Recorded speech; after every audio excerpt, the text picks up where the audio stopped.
The stagecoach lurched to a halt outside the Williamsburg, Montana trading post, and Tessa Lawrence knew she would never set foot on a ship again as long as she lived.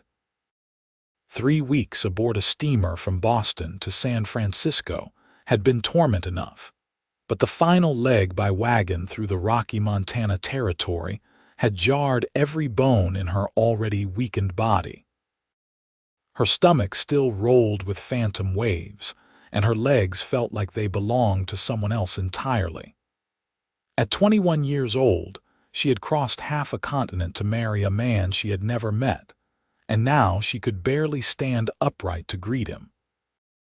The driver opened the door, letting in a blast of September wind that carried the scent of pine and dust, so different from the salt air that had plagued her for weeks. Tessa gripped the door frame and tried to step down, but her knees buckled immediately. The world tilted sideways, and she would have fallen face first into the Montana dirt if not for the strong arms that caught her.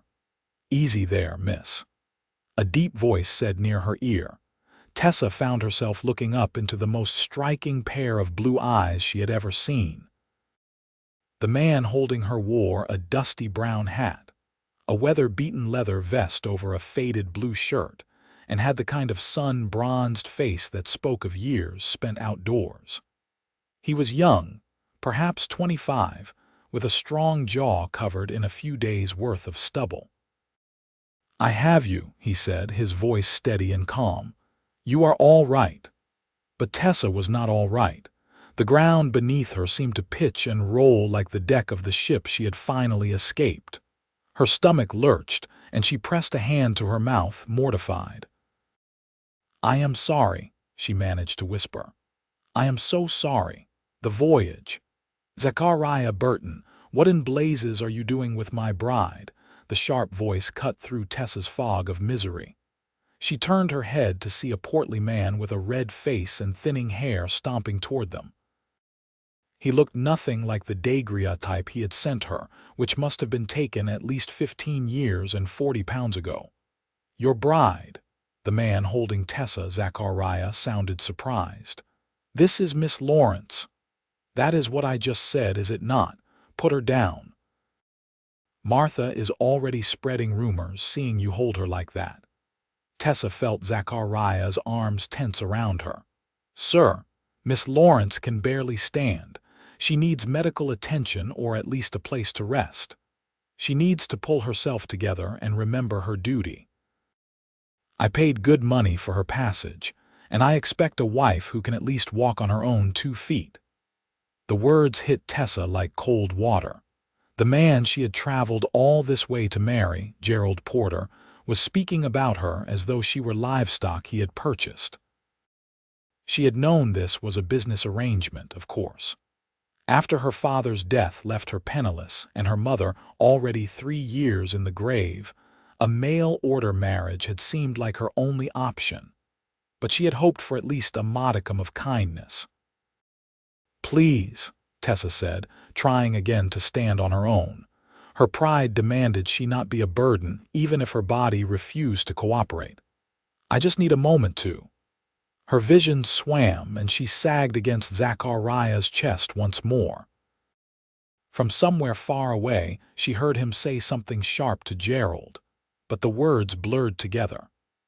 The last thing she remembered before darkness claimed her was the feeling of being lifted, cradled against something solid and warm, and a low voice saying, "I have got you. I promise you will feel solid ground again soon." When Tessa woke, she found herself in a bed that did not move. This realization was so profound, so utterly wonderful, that for a long moment she simply lay still and savored it. The mattress beneath her was firm, the pillow soft, and everything remained blessedly, perfectly stationary. She opened her eyes to find herself in a small but tidy room. Sunlight streamed through a single window, illuminating rough-hewn wooden walls and simple furnishings. A washbasin sat on a stand in the corner, and her trunk, which she had last seen being unloaded from the stagecoach, rested at the foot of the bed. The door opened, and a woman in her 50s entered carrying a tray. She had kind eyes and graying hair pulled back in a practical bun. "Oh, good, you are awake," the woman said, setting the tray on the bedside table. "I am Elena Burton. My son Zachariah brought you here after you fainted. How are you feeling?" Tessa pushed herself up to sitting, relieved to find the room remained stable. "Better, I think. Where is here exactly?" "Our ranch, about 2 miles outside Williamsburg proper. Zachariah did not think it right to leave you in town, not in your condition, and certainly not with Gerald Porter." Eleanor's mouth pressed into a thin line. "That man has no more sense than God gave a mule." "He is my intended," Tessa said softly, though the words felt hollow even as she spoke them. "Is he now?" Eleanor handed her a cup of water. "Drink this slowly. You are likely dehydrated after all that traveling. My son says you came all the way from Boston." Tessa sipped the water gratefully. It was cool and clean, tasting faintly of minerals. "Yes, madam. My father passed 6 months ago, and there was nothing left for me in Boston. Mr. Porter's advertisement seemed respectable. He said he owned a mercantile and was seeking a wife to help run it." "The mercantile is more of a shack with delusions of grandeur," Eleanor said bluntly. "And Gerald Porter is known for 2 things in this town: his quick temper and his slow payment of debts. If you want my honest opinion, you could do a sight better." Before Tessa could respond, the door opened again and Zachariah entered. He had cleaned up since she last saw him, his face freshly shaven and his dark hair still damp. He stopped short when he saw she was awake. "Miss Lawrence," he said, pulling his hat from his head. "It is good to see you looking better." "Thank you," Tessa said, feeling heat rise to her cheeks. "And thank you for catching me and carrying me. I am sorry to have been such trouble." "No trouble at all." Zachariah glanced at his mother, some unspoken communication passing between them. "Ma, could you give us a minute?" Eleanor raised an eyebrow but nodded. "I will be in the kitchen if you need me." "Miss Lawrence, there is broth and bread on that tray. You should eat something." After she left, Zachariah pulled a wooden chair closer to the bed and sat down, his hat balanced on his knee. He looked uncomfortable, like a man preparing to deliver bad news. "I need to speak plainly with you, Miss Lawrence.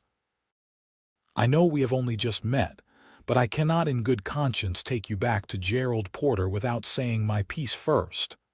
Tessa set down her water cup. "I am listening. Porter is not a good man. I have known him for 3 years, since I came to Montana, and in that time I have seen him run off 2 other mail-order brides. The first left after a week, though she would not say why. The second lasted a month before the doctor had to tend to a broken wrist she claimed came from falling downstairs." The words settled over Tessa like a cold blanket. "Are you saying he hurt her?"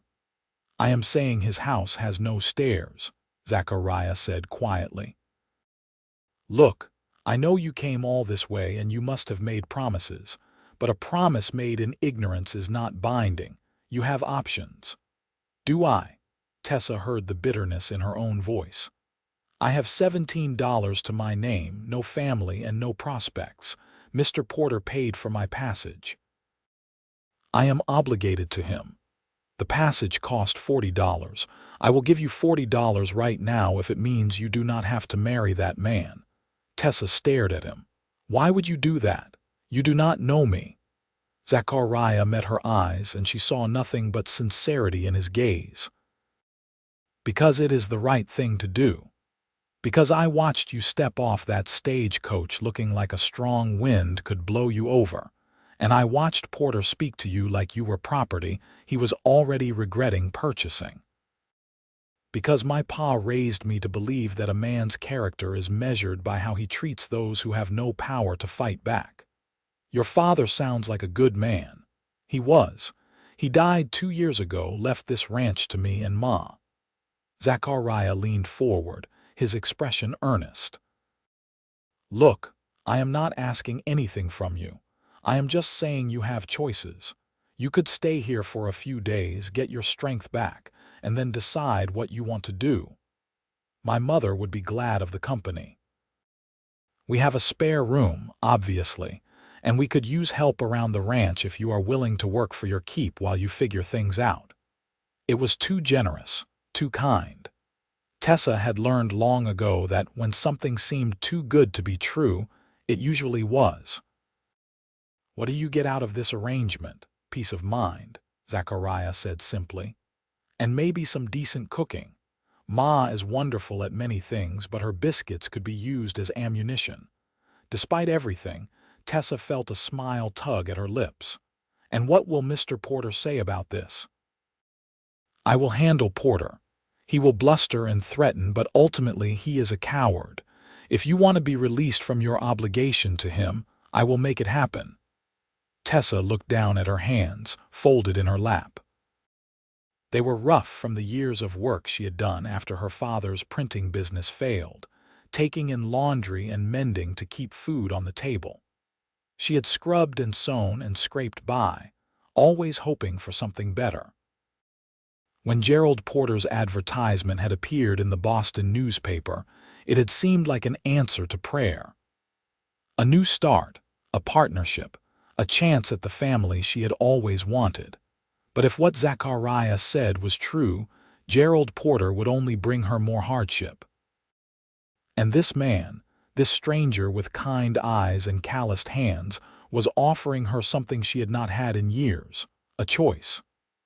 I would like to stay, she said finally, just for a few days until I recover from the journey. Then I will decide what to do about Mr. Porter.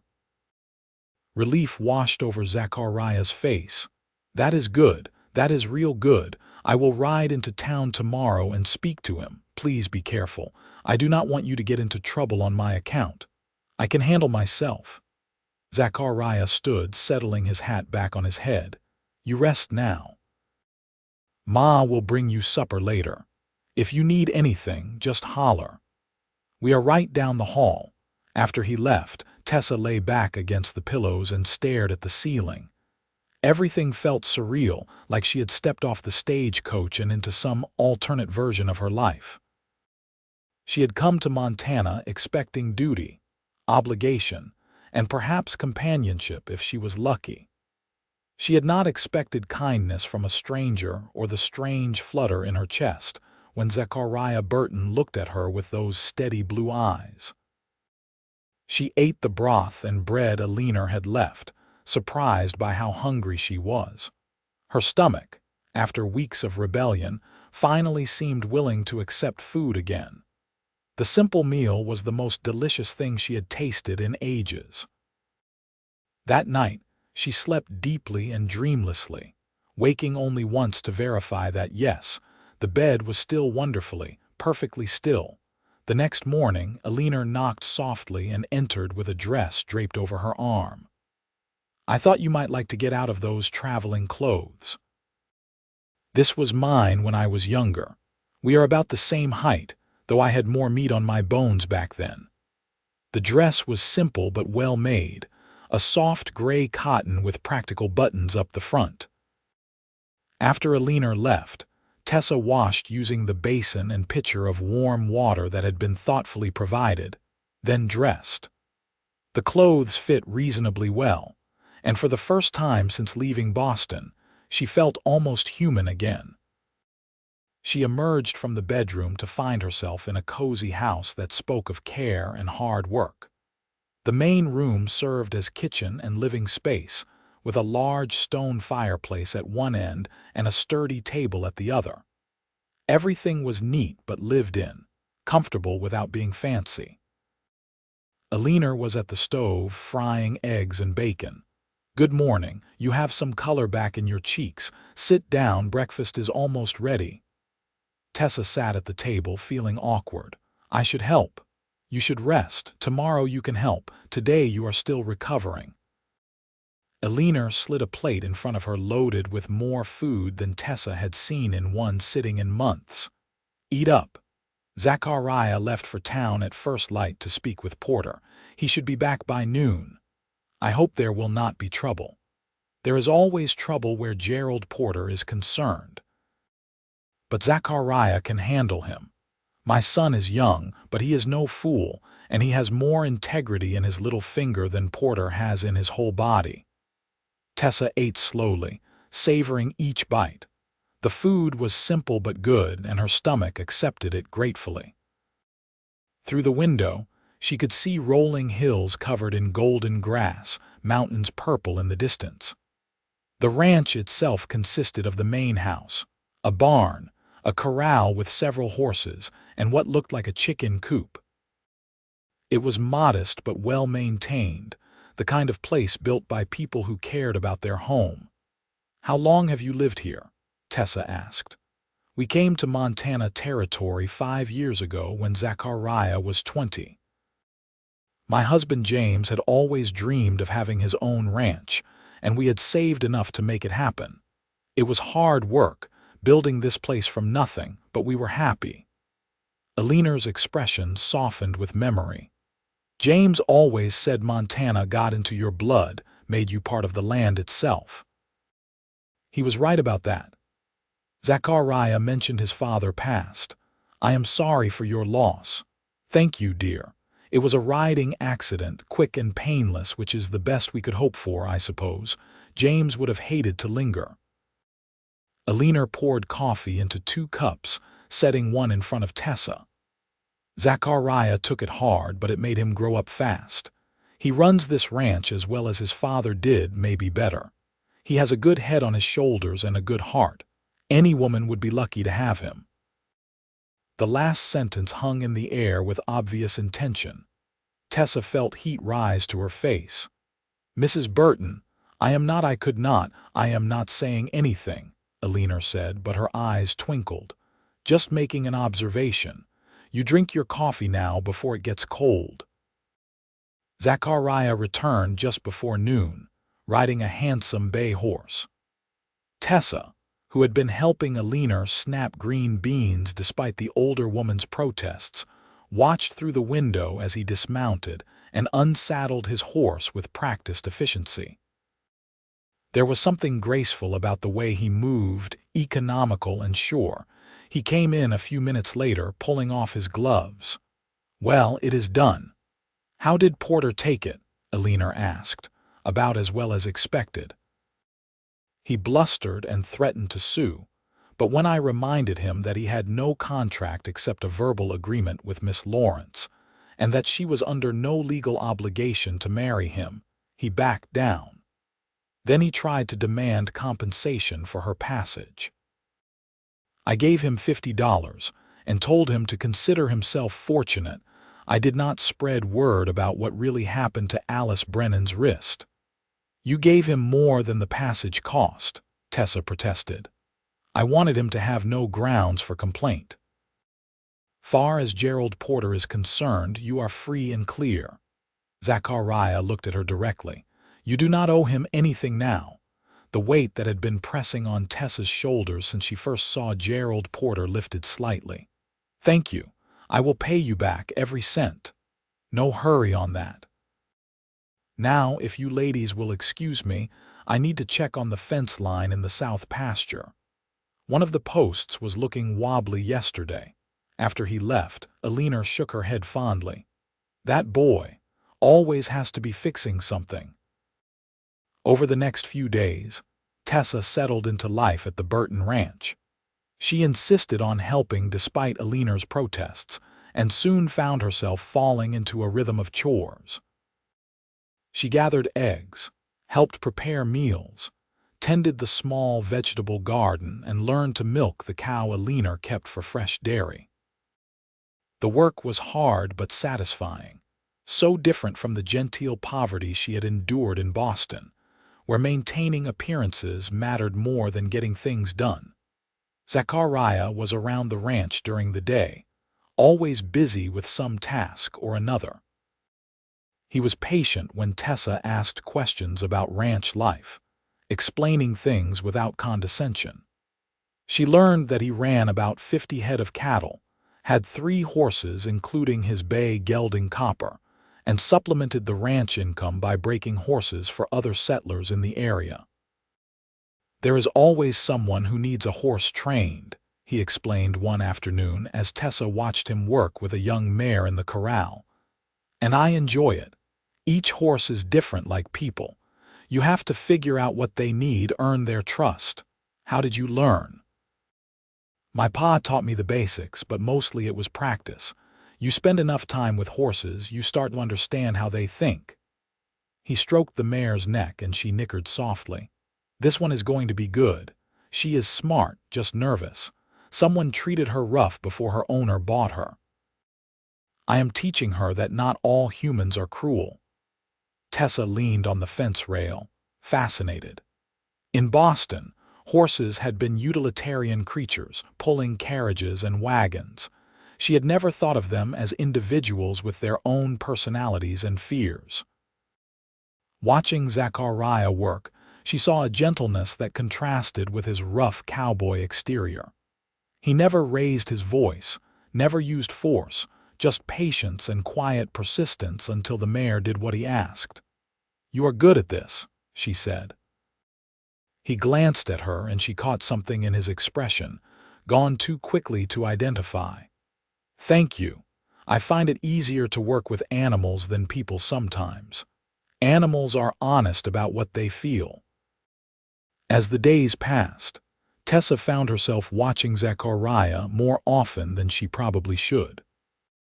She noticed the way he always offered to carry heavy things without making her feel weak, how he listened when she spoke instead of just waiting for his turn to talk, how he laughed at his mother's terrible jokes even when they were not funny. She noticed the breadth of his shoulders, the way his hair curled slightly at the nape of his neck, the calluses on his hands that spoke of hard work. She noticed, and she tried very hard not to care. 2 weeks after her arrival, Tessa accompanied Alina into Williamsburg to purchase supplies. The town was small but bustling, with a main street lined with shops and businesses. The Mercantile, which she carefully avoided, sat between a saloon and a blacksmith. She saw the building Zachariah had described as Gerald Porter's store and understood what he meant. It was small and rundown, with a sagging porch and dirty windows. At the general store, owned by a cheerful woman named Mrs. Chen, Alina introduced Tessa to several of the local ladies. They were friendly but curious, and Tessa could feel their questions even when they were too polite to ask them directly.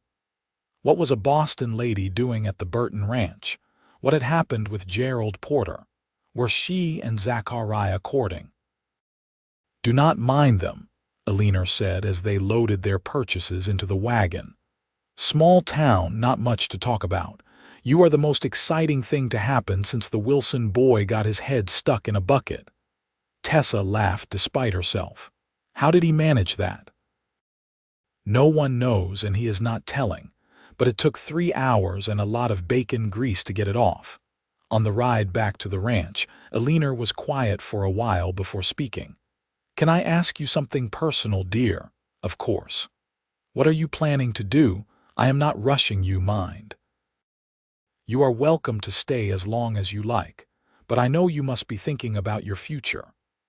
Tessa had been thinking about it, lying awake at night in the comfortable bed, listening to the sounds of the Montana wilderness outside her window.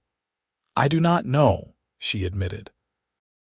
"I cannot go back to Boston. There is nothing for me there, but I cannot stay at your ranch forever taking charity." "It is not charity if you are working for your keep, which you certainly are, but I understand. A woman needs her own place in the world, her own purpose." Alina paused. Mrs. Chen mentioned that the schoolteacher position might be opening up. "The current teacher, Miss Hadley, is getting married and moving to Helena. Can you teach?" "I can read and write, and I am good with figures. My father believed in education for women." "That is more than most." "The position does not pay much, but it comes with a small house and enough to live on. If you are interested, I could mention it to the school board. My husband helped build the schoolhouse, so they tend to listen to me." It was a lifeline, a possibility of independence and purpose. I would be very interested, yes. Thank you. But even as she said it, Tessa felt a strange reluctance. Teaching would mean moving to town, leaving the ranch, leaving Alina with her warm laugh and terrible biscuits, leaving the peaceful rhythm of ranch life, leaving Zachariah. That night, Tessa helped Alina with supper while Zachariah finished his evening chores. They were having stew, and the smell of beef and vegetables filled the warm kitchen. Through the window, she could see him at the well, pumping water to wash up. The setting sun turned everything golden, painting him in shades of amber and bronze. "He is a good man," Alina said softly, following her gaze. Tessa jerked her attention back to the pot she was stirring. "Yes, he is. You could do worse. Mrs. Burton, Alina, please." "And I am just saying. You are here anyway. He likes you. Anyone with eyes can see that. And unless I am much mistaken, you like him too." "I came here to marry someone else," Tessa said, but the argument sounded weak even to her own ears. "You came here for a better life. Maybe you found it, just not the way you expected." Alina pulled cornbread from the oven. "I am not pushing you toward anything, Tessa. I just do not want you to walk away from something good because you think you should, when maybe you should consider what you want instead." Zachariah came in then, smelling of soap and fresh air. "Something smells good." "Your mother's famous stew," Tessa said, grateful for the interruption. Over dinner, they talked about the ranch, the weather, the horse Zachariah was training. It was comfortable, domestic, the kind of easy conversation that came from people who enjoyed each other's company. More than once, Tessa caught Zachariah looking at her, and when their eyes met, he would smile in a way that made her heart do strange things in her chest. After the meal, Alina declared she was tired and retired early, leaving Tessa and Zachariah to clean up. They worked in companionable silence for a while, Tessa washing dishes and Zachariah drying. "My mother is about as subtle as a stampede," he said finally. Tessa felt her cheeks heat. "She means well. She does. But I want you to know I am not expecting anything from you. You are welcome here as long as you want to stay, whether that is a week or a year or forever. No strings attached. That is very kind, but I cannot take advantage of your generosity forever." Alina mentioned there might be a teaching position opening up in town. Zachariah was silent for a moment, and when Tessa glanced at him, she could not read his expression. "That would be a good opportunity for you. Yes, it would give me independence and purpose. Is that what you want?" "Independence?" Tessa set down the plate she was washing and turned to face him fully. "What I want does not always matter. I need to be practical." "Why cannot you have both, what you want and what is practical?" Zachariah set down his dish towel and took a step closer. "Tessa, I know it has only been 2 weeks, and I know this is not proper or probably even sensible, but I have to say something before you make plans that take you away from here." Her heart was hammering now. "What do you need to say?" "I like you. A lot. I like how you are not afraid of hard work, how you laugh at my mother's bad jokes, how you lean on the fence when I am training horses and ask real questions instead of just pretending to be interested. I like the way you hum when you cook and do not realize you are doing it. I like everything about you, and the thought of you moving to town makes me miserable." Tessa could hardly breathe. "Zachariah, I know you came here planning to marry someone else. I know I am probably rushing this, and you have every right to tell me to mind my own business. But I have been thinking about this for days, and I cannot not say it anymore. Stay here. Not as a guest, not as hired help. Stay as my wife." The world seemed to tilt, but this time it was not seasickness. "You are asking me to marry you." "I am. I know it is fast, but out here, people do not always have the luxury of long courtships, and I already know what I need to know. You are strong, kind, smart, and you fit here like you were always meant to be part of this place. I think you feel it too. Do not you? She did feel it. From the first morning she had woken in that still, solid bed, she had felt a sense of rightness about this place, these people. She liked the rhythm of ranch life, liked feeling useful, liked the vast Montana sky and the purple mountains and the way the wind smelled of grass and pine. She liked Aliner's warmth and Zachariah's quiet strength, and the way they had welcomed her without question or judgment. And yes, she liked Zachariah himself far more than she probably should after only 2 weeks. I do feel it, she admitted. But that does not mean marriage is the right answer. We barely know each other. Then we will get to know each other. I am not expecting you to wake up tomorrow and be madly in love with me. I am just asking for a chance. Marry me and we will figure out the rest as we go. We will be partners, in the ranch and in life. You will have a home, security, and I promise you I will do everything in my power to make you happy. Why? Tessa asked. Why me? Surely there are women in town who would jump at the chance to marry you. Because when I caught you outside that stagecoach and you looked up at me, barely able to stand but still apologizing for being a burden, I saw something in you. Strength, dignity, grace. And every day since, you have proven I was right. You could have collapsed into self-pity after Porter showed his true colors, but instead you rolled up your sleeves and started helping with chores. You treat my mother with kindness and respect. You are genuinely interested in the ranch, in the work we do here. You fit, Tessa. You fit in a way I did not even know I was looking for. Tears pricked at Tessa's eyes.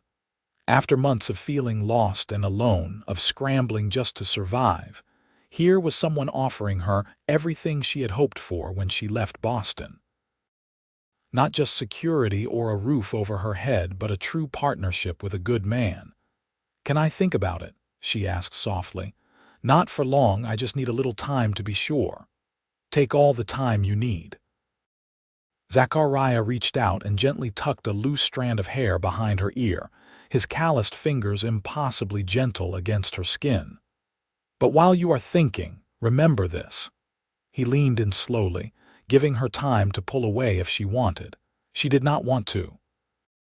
When his lips touched hers, soft and tentative, Tessa felt something inside her chest crack open. The kiss was brief, chaste even, but it was full of promise. When he pulled back, his blue eyes were dark with emotion. That is how I feel about you, he said quietly. Now you have all the information you need to make your decision. That night, Tessa lay awake long after the house fell silent. Through her window, she could see stars scattered across the black sky like diamonds on velvet.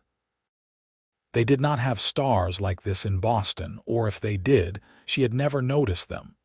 There was too much smoke, too many buildings blocking the view. Everything felt bigger here in Montana. The sky, the land, the possibilities. She thought about Gerald Porter, about what her life would have been if Zachariah had not caught her that first day. She thought about the fear she had seen in his eyes when he spoke of the previous mail-order brides. She could have been another cautionary tale, another woman broken by a cruel man.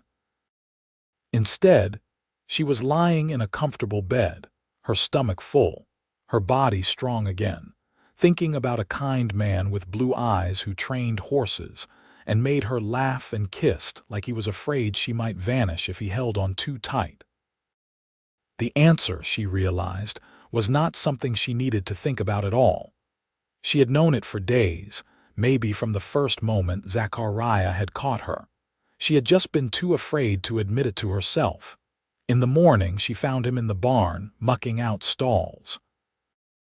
It was early, the sun just beginning to paint the sky pink and orange. He looked up when she entered, and something in his expression told her he had not slept much either. "Morning," he said cautiously. "Good morning." Tessa took a deep breath. "Yes." Zachariah froze, the pitchfork in his hands forgotten. "Yes, yes, I will marry you, if the offer still stands." He dropped the pitchfork and crossed the barn in 3 long strides. "It stands. It absolutely stands." Then he was kissing her again, and this time there was nothing tentative about it. His arms wrapped around her waist, pulling her close, and Tessa melted into him, her hands coming up to clutch his shoulders. He tasted like coffee and hope, and when he finally pulled back, they were both breathing hard. "We should tell my mother," he said, grinning. "Though I am pretty sure she already knows." Alina did indeed already know, or at least claimed she did. "I saw it coming from the first day," she declared, pulling Tessa into a tight hug. "Welcome to the family, dear. Now we need to plan a wedding." The wedding happened 2 weeks later, on a crisp October morning when the aspens had turned gold on the mountainsides. It was a small affair, held at the ranch with the Methodist circuit preacher officiating. Mrs. Chen and her husband came, along with a dozen other neighbors and friends from Williamsburg. Gerald Porter, thankfully, did not make an appearance. Alina had helped Tessa make over one of her old dresses, adding new lace and taking it in to fit Tessa's slimmer frame. It was not fancy, but when Tessa looked at herself in the mirror on her wedding morning, she felt beautiful. "You are sure about this?" Alina asked, fastening the last button. "I am sure," Tessa said, and meant it. The ceremony was simple but heartfelt. Zachariah wore his Sunday best, his hair neatly combed, his eyes never leaving Tessa's face as she walked toward him. When the preacher asked if he took Tessa to be his lawfully wedded wife, he said, "I do," with such conviction that several of the ladies sniffled into their handkerchiefs. Tessa's own "I do" was just as firm. When Zachariah slipped his mother's wedding ring onto her finger, sized down by the blacksmith, she felt something click into place. This was right. This was exactly where she was supposed to be. "You may kiss your bride," the preacher said with a smile. Zachariah did, thoroughly and enthusiastically, earning a few whistles from the assembled guests. The celebration afterward was joyful and loud, with food Alina and Tessa had spent days preparing. Mrs. Chen had contributed an elaborate cake, and someone brought a fiddle. They danced on the porch and in the yard, Zachariah spinning Tessa until she was dizzy with laughter. "No seasickness this time," he teased. "No, but you might make me sick from dizziness. That would be fitting, considering how we met." As the sun set and the guests began to depart, Alina pulled Tessa aside. "I am going to stay the night at the Chen place. Give you two some privacy." Tessa blushed. "You do not have to." "Yes, I do. You are married now, dear. You should not have to worry about your mother-in-law sleeping down the hall." Alina squeezed her hand. "Be happy, both of you. You deserve it." After everyone left, Tessa and Zachariah stood together in the quiet kitchen, suddenly shy with each other. They had kissed dozens of times during their brief courtship, but this was different. This was their wedding night, and they were truly alone for the first time. "Nervous?" Zachariah asked. "A little," Tessa admitted. He took her hand, threading his fingers through hers. "We do not have to do anything you are not ready for. We have the rest of our lives." But Tessa did not want to wait. She had been so careful for so long, guarding herself against disappointment and pain. With Zachariah, she wanted to be brave. She wanted to trust the feeling in her chest that told her this was right. She reached up and kissed him, putting everything she felt into it.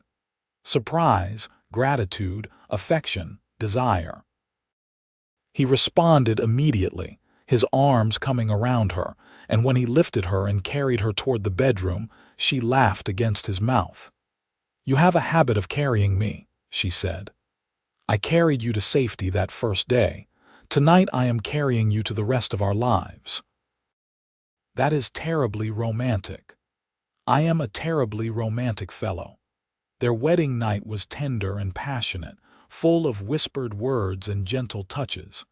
Zachariah was patient, careful, making sure Tessa felt safe and cherished. And when they finally lay tangled together in the darkness, Tessa felt a profound sense of peace. She had found her place, her person, her home.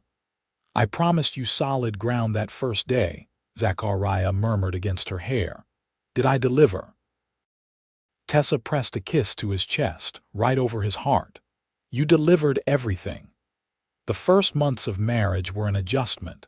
Tessa had to learn the rhythm of being part of a partnership, of sharing space and decisions and daily life with another person.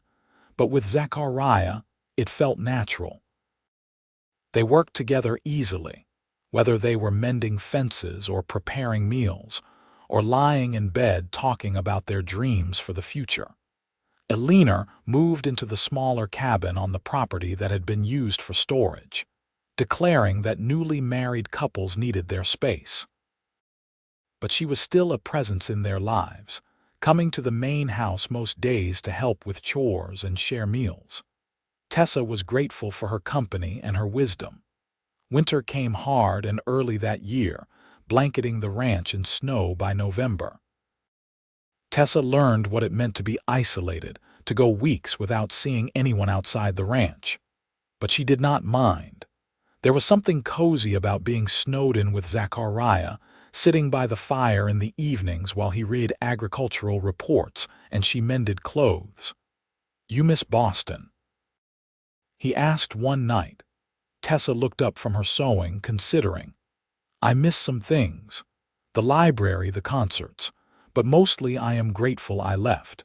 If I had stayed, I would have ended up as a governess or a lady's companion, spending my whole life caring for other people's families. Here I have my own family." "Think you will want children?" The question made her heart skip. They had not talked about it explicitly, though of course it was understood that children were part of marriage. "Someday, yes. Do you?" "I do. A whole houseful if we are blessed," he smiled. "I want to teach my sons to work the ranch, teach my daughters to be strong and independent like their mother." "Let us start with one and see how we manage," Tessa said, but she was smiling too. By spring, she suspected she might already be pregnant, though she waited until she was sure before telling Zachariah. When she did, his reaction was everything she could have hoped for. He picked her up and spun her around, laughing, then immediately set her down carefully as though she might break. "Are you happy?" she asked. "Happy does not begin to cover it." He cupped her face in his hands. "You have given me everything, Tessa, everything." Their son was born in late autumn, 13 months after Tessa had first arrived in Williamsburg. The labor was long and difficult, and Tessa understood for the first time why women feared childbirth. But Elena was there, steady and competent, and Zachariah held her hand the whole time, his face pale but determined. When the baby finally arrived, squalling and red-faced, Tessa felt a love so fierce it almost frightened her. "He is perfect," Zachariah said, his voice choked with emotion. "You are perfect. Thank you." They named him James after Zachariah's father. Little James had his father's blue eyes and a head of dark hair, and from the first moment he had both his parents wrapped around his tiny fingers. The years that followed were full and rich. Tessa threw herself into ranch life, learning to ride and rope, to recognize which cows were due to calf, to predict weather by the color of the sky.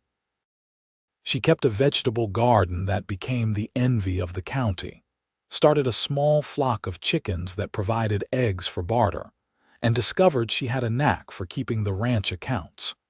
2 years after James came Rebecca, with her mother's dark hair and her father's easy temperament. 18 months after that came Thomas, who announced his presence with such lung power that Zachariah joked he would grow up to be an auctioneer. Elena was a doting grandmother, stepping in to help with the children whenever needed. She taught Tessa the secrets of frontier cooking, how to preserve food for winter, how to make medicine from herbs. She told stories about Zachariah's childhood that made him groan with embarrassment and the children shriek with laughter. The ranch prospered. Zachariah's reputation as a horse trainer spread, and people came from as far as Helena to have him work with their animals. He hired a hand to help with the daily work, a young man named Peter who proved reliable and hardworking. They expanded the herd, built a bigger barn, added a room onto the house for the growing family. Williamsburg grew too. The railroad came through, bringing more settlers and commerce. The town got a proper school, and Tessa sometimes helped the teacher with students who needed extra attention. She never did take that teaching position, and she did not regret it for a moment. Gerald Porter left town after a bad business deal, and no one mourned his departure. Tessa sometimes thought about how different her life could have been if she had married him, and she felt nothing but gratitude for the seasickness that had left her too weak to stand that first day, for Zachariah's strong arms catching her, for his kind heart refusing to abandon her to an unkind fate. On their 5th anniversary, Zachariah took her on a picnic to a spot overlooking the ranch. It was a warm September day, the aspens just beginning to turn, and from their vantage point they could see the whole spread. The house, the barn, the cattle grazing peacefully, smoke rising from Alina's cabin. 5 years, Zachariah said, pulling Tessa close. Sometimes it feels like 5 minutes, sometimes like we have been together forever. Both, Tessa said. It feels like both.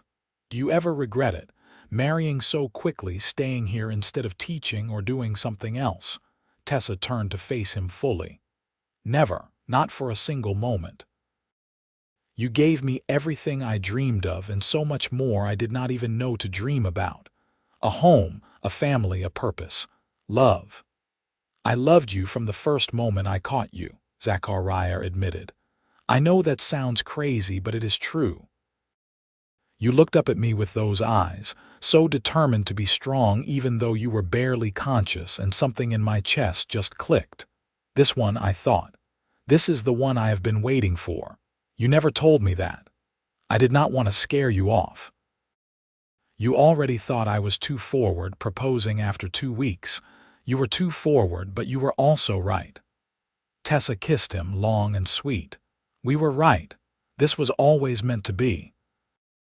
They sat together for a long time, watching the sun paint the mountains gold and purple, listening to the wind whisper through the grass. 3 children playing in the yard below, Alina hanging laundry, Peter fixing a fence post. Their life, their family, their world. Do you remember what you promised me that first day? Tessa asked. When I was barely conscious and everything was spinning, I promised you would feel solid ground again. You kept that promise, and so many others. Montana had gotten into her blood, just as Alina said it would. Tessa was part of this land now, woven into its fabric as surely as the grass and the mountains and the endless sky. She had arrived seasick and weary, frightened and uncertain, with nothing but a trunk of belongings and a heart guarded against further disappointment. She had found everything she never knew she needed. The years continued to pass, marked by the rhythms of ranch life. Spring meant calving season and planting the garden. Summer brought long days of haying and mending fences. Autumn was roundup time, separating cattle for sale, preparing for winter. Winter meant cozy evenings by the fire, mending tack, planning for the year ahead. James grew into a serious boy who followed his father everywhere, learning the ranch business with the same quiet competence Zachariah showed. Rebecca was wild and fearless, the first to climb the highest tree or ride the fastest horse. Thomas was the peacemaker, always mediating between his older siblings, blessed with a sunny disposition that made everyone smile. When James was 7, Alina fell ill. It started as a cough that would not go away and progressed into something more serious. The doctor from town came, shook his head, prescribed rest and tinctures that did little good. Tessa spent hours at her mother-in-law's bedside, reading to her, helping her eat, just sitting with her. Elinor faced her illness with the same practical courage she had faced everything else in her life. "Take care of them," she told Tessa one evening when they were alone. "My boys, all of them. Zachariah is hardly a boy anymore. He will always be my boy, just like your children will always be your babies, even when they are grown with children of their own." Elinor squeezed Tessa's hand. "I am so glad he found you, so glad you said yes. You gave him the life I always hoped he would have. You gave me a family when I had nothing. You welcomed me without question. You were easy to welcome. I saw what you were made of right from the start." Elinor's eyes drifted closed. "You will make sure they remember me, will you not? Tell them stories, keep me alive in their hearts." "Every day," Tessa promised through tears. "Every single day." Elinor passed quietly in her sleep a week later, with Zachariah holding one hand and Tessa holding the other. They buried her next to James Burton on the hill overlooking the ranch, under the wide Montana sky she had loved. The grief was sharp but clean. Elinor had lived a full life, had been loved and had loved in return. She had seen her grandchildren grow, had lived to see the ranch prosper, had died peacefully in her own bed. There were worse fates. They mourned her but also celebrated her. At the funeral, neighbors shared stories of her kindness, her terrible biscuits, her fierce loyalty to those she loved. Tessa realized that Elinor had been a pillar of the community, respected and admired, and she felt honored to carry on her legacy. Life continued because it had to. The cattle still needed tending, the children still needed raising, the ranch still demanded its daily work. But there was a hole where Elinor had been, a missing piece at the dinner table. No one in the rocking chair by the fire working on endless knitting projects. "I keep expecting to see her," Zachariah admitted one night, "coming up the path from her cabin or humming in the kitchen or scolding me for tracking mud into the house." "Me too," Tessa said, "but she is still here in a way.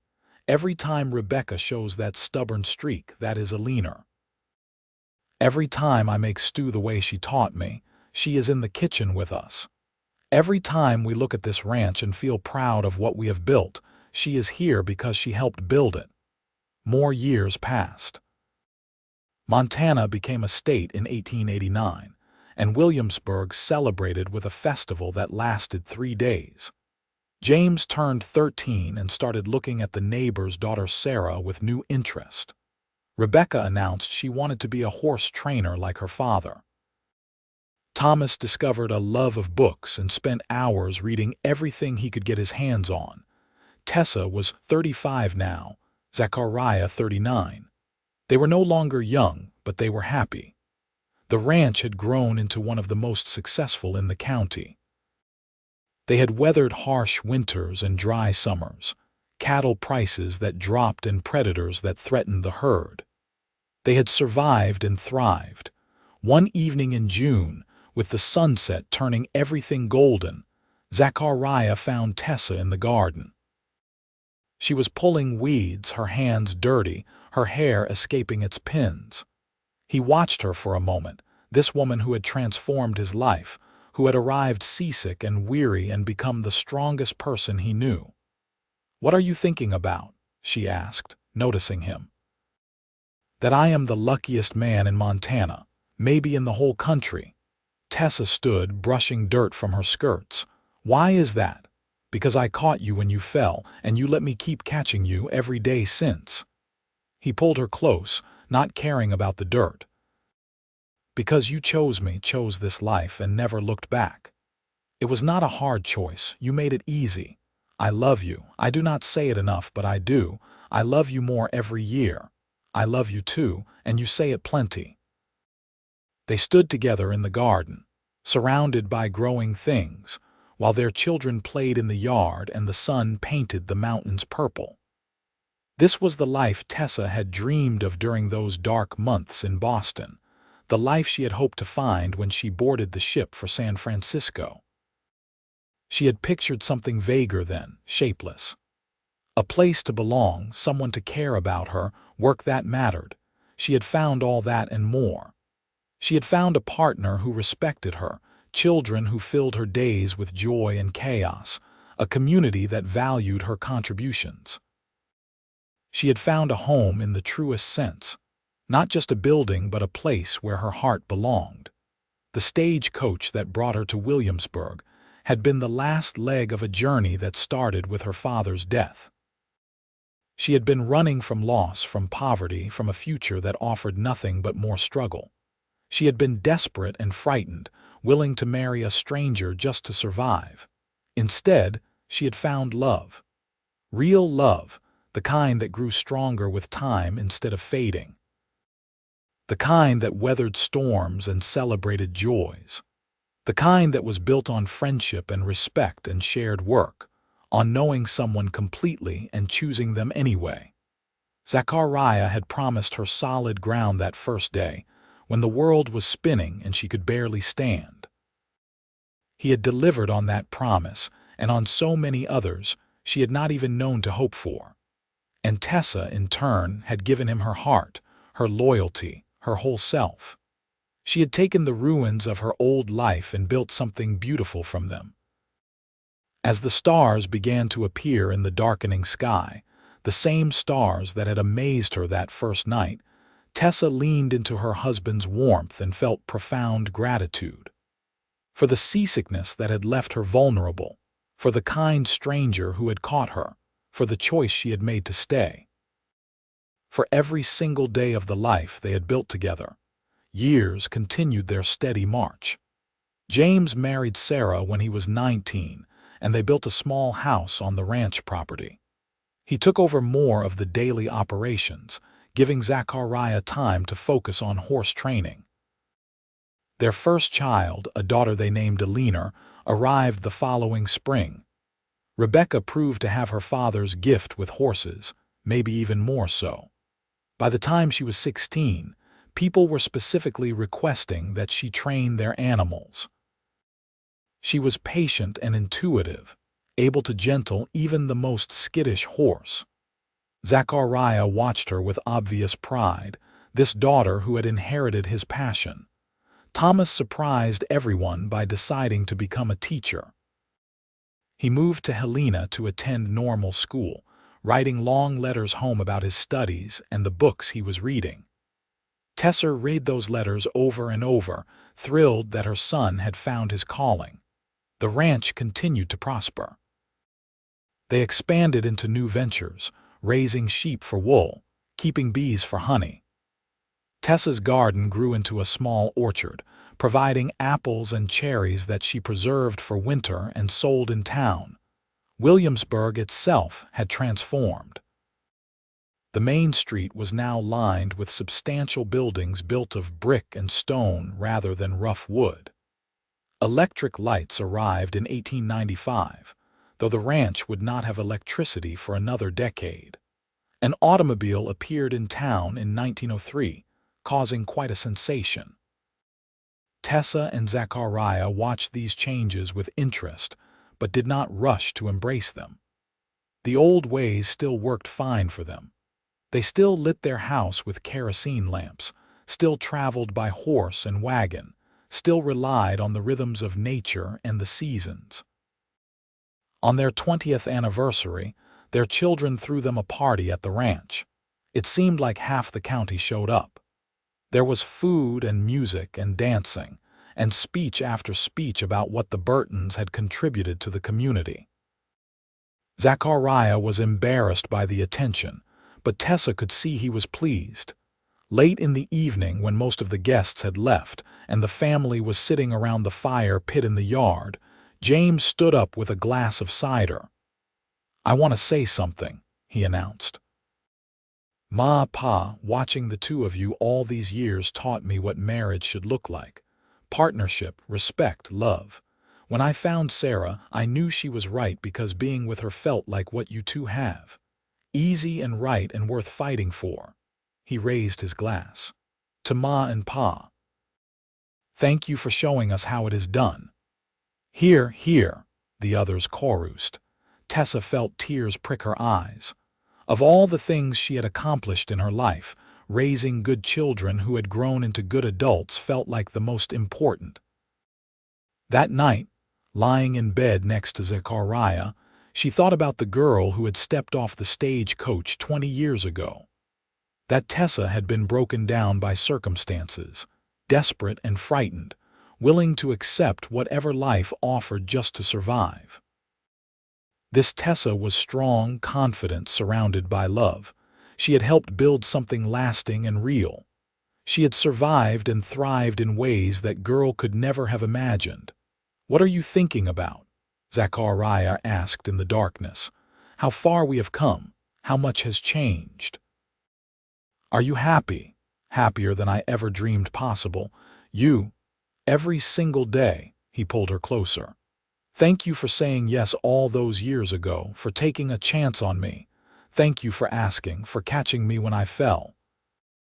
They lay together in comfortable silence, two people who had built a life worth living. Outside, the Montana night was full of stars and wind and the sounds of the ranch settling for sleep. Inside, all was warm and safe and deeply, profoundly right. More years passed, bringing new joys and new sorrows. Thomas married a teacher he met in Helena and brought her home to meet the family. Rebecca fell in love with a horse rancher from the next county and married him in a ceremony at the ranch. Zechariah and Tessa watched their children build their own lives and felt satisfied with the foundation they had provided. Grandchildren arrived, 7 in total. Little Alina was joined by cousins, and the ranch echoed with children's laughter again. Tessa taught them to garden and bake, told them stories about their grandmother Alina and grandfather James. Zechariah taught them to ride and rope, passed on his knowledge of horses and cattle and land. They were in their 50s now, hair going gray, bodies showing the wear of years of hard work. But they were still strong, still active, still deeply in love. One summer evening, 30 years after Tessa's arrival, they took a ride together up to the overlook where they had picnicked on their 5th anniversary.